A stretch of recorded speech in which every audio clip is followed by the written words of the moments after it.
رنگ الفساد سے کلیوں کے اڑا جاتا ہے، شہزادہ والا جہاں پیکرے سکھ صفا جانشین مجاہد مسلک اعلیٰ حضرت مولانا علامہ شاہ سید عبدالحق صاحب جیلانی قادری رضوی دامت برکاتہم، اللہ تعالیٰ ان کو بافیض فرمائے، اور یہ رضوی آستانہ، یہ خانقاہ اعلیٰ حضرت سدا بہار شاد و آباد رہے۔ احمد رضا کا تازہ گلستان ہے آج بھی، چھاپ جو ہر صحابی صاحب میں، احمد رضا کا تازہ گلستان ہے آج بھی، اور خورشید علم کا درخشاں ہے آج بھی۔ کیوں نہ کہوں کہ اعلیٰ حضرت نائب غوث الورا کے فیض سے، اعلیٰ حضرت نائب غوث الورا کے فیض سے،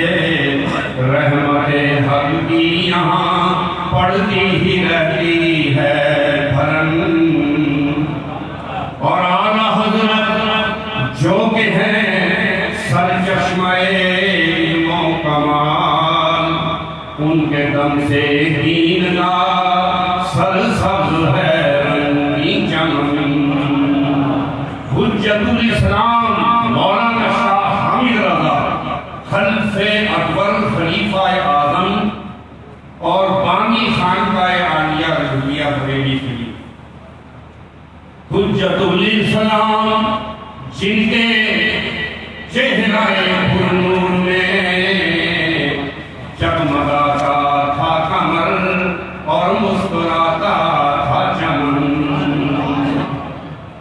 نور چشمے اعلیٰ حضرت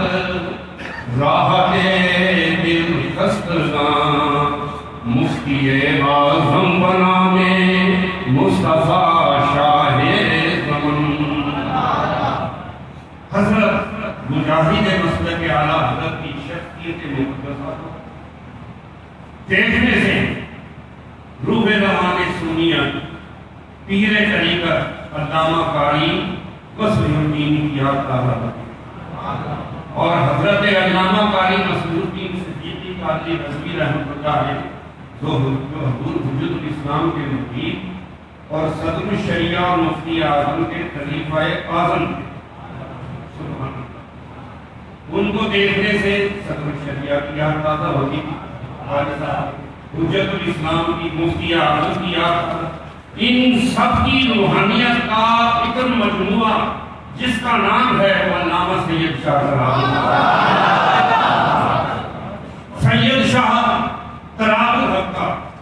کیا پیغام ہے؟ سونا جنگل رات اندھیری، جانتے ہو، سنیے، یہ اعلیٰ حضرت کا پیغام، یہ صدر الشریعہ کا پیغام، یہ حجت الاسلام کا پیغام، یہ مفتی اعظم کا پیغام، یہ شہر ریشہ اہل سنت بیت الرضا ابو الفضا کا پیغام، محدث اعظم پاکستان کا پیغام، علامہ ابو داؤد محمد صادق کا پیغام، مفتی اعظم پاکستان علامہ ابو بکر کا پیغام، اور علامہ سید شاہ تراب الحق کا پیغام، سونے والوں جاگتے رہیو،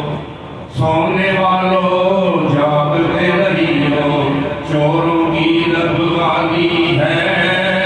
سونے والوں جاگتے رہیو۔ بس اس پیغام کو یاد رکھنا، علماء کرام بہت ہیں، میں کسی کی حق تلفی نہیں کرتا، اور ہمارا نام ہے